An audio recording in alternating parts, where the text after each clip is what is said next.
दोस्तों, middle east के अंदर तनाव बढ़ने वाला है।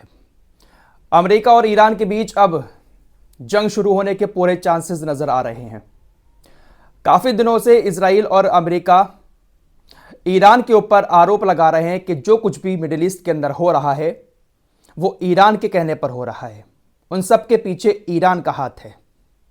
रात जॉर्डन के अंदर अमेरिका के एक सैन्य अड्डे पर बहुत बड़ा ड्रोन अटैक हुआ है। इस ड्रोन अटैक में अमेरिका के 3 सैनिक मारे गए हैं, तकरीबन 35 से ज्यादा घायल हैं। अमेरिका की तरफ से जानकारी दी गई है कि इस हमले के पीछे पूरा ईरान का हाथ है। अमेरिका के सैन्य बेस पर यह जो हमला हुआ है यह एक बहुत भारी भरकम ड्रोन के जरिए किया गया है। अमेरिका का एयर डिफेंस सिस्टम पूरी तरह से फेल हो चुका है। अमेरिका के जो बाइडेन ने कसम खाई है कि इस हमले का बदला बहुत जल्द लिया जाएगा और बहुत बड़ा लिया जाएगा, जबकि ईरान का कहना है कि यह हमला हमने नहीं किया है। हमारे ऊपर बेसलेस आरोप अमेरिका लगा रहा है। लेकिन अमेरिका का राष्ट्रपति जो बाइडेन, अमेरिका के कई सारे सीनेटर, अमेरिका के सांसद, साथ ही साथ अमेरिका का रक्षा मंत्री, ये सब के सब इस हमले का जिम्मेदार ईरान को बता रहे हैं। यहां तक कि अमेरिका के सीनेटर और सांसदों ने तो साफ कह दिया है कि अब जो बाइडेन को डायरेक्ट ईरान के ऊपर हमला करना चाहिए। डायरेक्ट ईरान के अंदर घुसकर अमेरिकी सेना को हमले करने चाहिए। वहीं जो बाइडेन ने भी कसम खाई है कि इस हमले की प्रतिक्रिया, इस हमले का जवाब बहुत जल्द ही दिया जाएगा और बहुत बड़ा दिया जाएगा। एक कसम खाने वाली बात मैं अपनी तरफ से नहीं कह रहा हूं, बल्कि अल मयादीन जो मिडिल ईस्ट का सबसे बड़ा मीडिया हाउस है उसने जो बाइडेन के हवाले से यह खबर लिखी है। तो मिडिल ईस्ट के अंदर तनाव बढ़ चुका है। दरअसल यह हमला हुआ कहां पर है और क्यों हुआ है? खबर आ रही है कि यह हमला जॉर्डन के अंदर हुआ है, लेकिन जॉर्डन की सरकार कह रही है कि नहीं, यह हमला हमारी सीमा के अंदर नहीं हुआ है, बल्कि जॉर्डन की सीमा के बिल्कुल पास जो सीरिया की सीमा है, हमारी सीमा से थोड़ा सा बाहर सीरिया के अंदर अमेरिका का यह सैन्य अड्डा बना हुआ है। इसी सैन्य अड्डे पर यह अटैक हुआ है। दरअसल जॉर्डन इस बात को क्यों कह रहा है कि यह अटैक हमारे देश के अंदर नहीं हुआ है? क्योंकि अमेरिका का यह सैन्य अड्डा इलीगल है। मिडिल ईस्ट के देशों में अमेरिका ने अपने जो सैन्य अड्डे बनाए हुए हैं, जिस देश में भी उसका सैन्य अड्डा है उस देश की मर्जी से बना है। लेकिन यह जो सैन्य अड्डा बना हुआ है जिस पर अटैक हुआ है, पहली बार ही इसी सैन्य अड्डे पर अटैक हुआ है, यह पूरी तरह से इलीगल है। अमेरिका ने बिना किसी देश की इजाजत के इस सैन्य अड्डे को बनाया है। यह सैन्य अड्डा इसलिए बनाया है अमेरिका ने क्योंकि इराक से दमिश्क का जो रोड है उसको अमेरिका ने ब्लॉक कर रखा है। जितने भी संगठन इराक और सीरिया के अंदर एक्टिव हैं उनके रास्ते को ब्लॉक करने के लिए अमेरिका ने यह इलीगल सैन्य अड्डा वहां पर बनाकर रखा हुआ है। तो इसी इलीगल सैन्य अड्डे पर ड्रोन अटैक हुआ है। अमेरिका के अधिकारियों की तरफ से बताया गया है कि यह अटैक कोई छोटा मोटा नहीं था, ड्रोन काफी बड़ा था और बड़े ड्रोन से अटैक किया गया। इसकी जिम्मेदारी इराकी हिजबुल्लाह ने ली है। आपको पहले ही बता चुका हूं कि इराक के अंदर एक कताइब हिजबुल्लाह नाम का संगठन है जिसको पूरा समर्थन ईरान का है।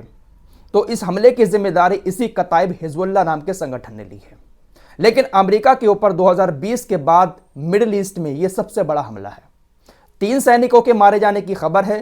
तकरीबन 25 सैनिक ऐसे हैं जो बुरी तरह से घायल हुए हैं। 35 सैनिक ऐसे हैं जिसके बारे में अमेरिका ने कहा है कि वो ट्रोमा में पहुंच गए हैं, उनको ब्रेन इंजरी हुई है, बहुत ज्यादा हालत खराब है, उनकी सर वगैरह फट गए हैं। तो कह सकते हैं कि मिडिल ईस्ट के अंदर अब तक का यह सबसे बड़ा हमला है। लेकिन अमेरिका अब कह रहा है कि इस हमले का जवाब हम तुरंत लेंगे और बहुत बड़ा लेंगे।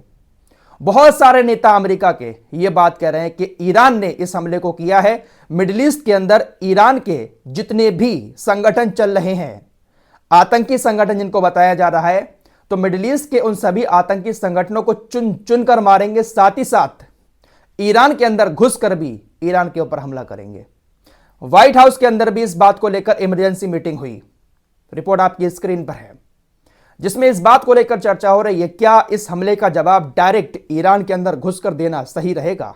क्या मिडिल ईस्ट के अंदर ईरान के साथ इस जंग को डायरेक्ट शुरू करना सही हो सकता है, या फिर ईरान समर्थित जितने भी संगठन है मिडिल ईस्ट के अंदर उनको टारगेट करके चुन चुनकर उन पर अटैक किया जाए? लेकिन यह बड़ी खबर है कि अमेरिका अपने सैन्य अड्डे पर हुए हमले से पूरी तरह से तिलमिला उठाए और उसका यही कहना है जो बाइडेन का कि इस हमले का जवाब जल्द से जल्द दिया जाएगा और एक बहुत बड़ा जवाब दिया जाएगा।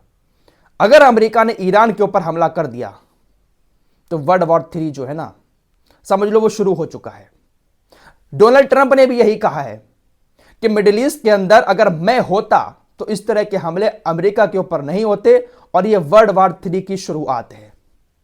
अमेरिका के राष्ट्रपति जो बाइडेन पूरी तरह से नाकाम साबित हुए हैं। लगातार मिडिल ईस्ट के अंदर इस तरह की जंग को जो बाइडेन भड़का रहे हैं। डोनाल्ड ट्रंप का कहना है कि यह वर्ल्ड वॉर 3 शुरू हो चुका है। इस हमले के बाद जॉर्डन के किंग ने अमेरिका से मांग की है कि वो जल्द से जल्द जॉर्डन के अंदर एयर डिफेंस सिस्टम को लाकर तैनात करे, ज्यादा से ज्यादा एयर डिफेंस सिस्टम जॉर्डन के अंदर लेकर आए। अरे भाई, ये लोग तो पूरी तरह से गुलाम बन चुके हैं।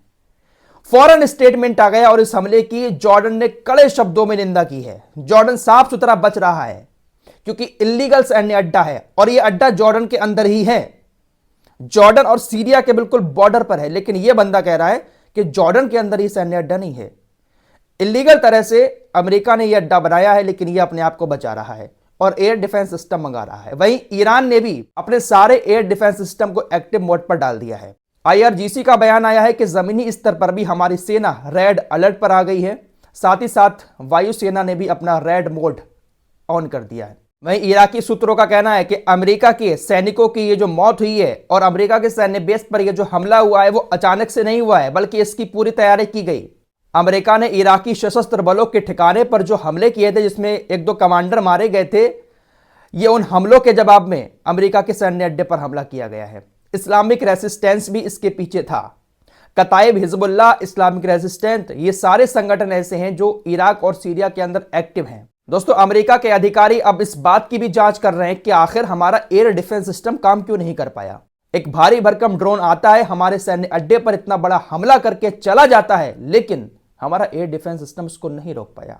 दोस्तों, इस हमले के बाद अमेरिका ईरान का नाम क्यों ले रहा है? अमेरिका ने कहा है कि हमारे ऊपर जो रॉकेट गिरे हैं उसका मलबा जब देखा गया है तो ये रॉकेट ईरान के रॉकेट हैं, तो इसके पीछे सीधा सीधा ईरान का हाथ है। भले ही ये हमला ईरान की फोर्स ने ना किया हो, लेकिन इस हमले के पीछे ईरान का ही हाथ है, ईरान के ही हथियार हैं और ग्रुप जो है वो जिसने हमारे ऊपर हमला किया है वो ईरान का ही समर्थित ग्रुप है। डोनाल्ड ट्रंप ने अपने बयान में एक बात और कही कि जो बाइडेन ने मिडिल ईस्ट में बेवजह जंग करने के लिए $9 ट्रिलियन खर्च कर दिए हैं और इस पैसे का खर्च करके हमें क्या मिला है? हमने लाखों लोगों को मार डाला है। इतना पैसा खर्च करने के बाद हमें सिर्फ एक ही चीज हासिल हुई है, खून और मौत।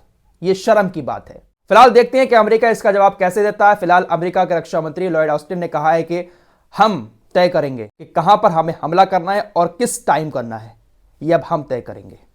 देखते हैं क्या होता है।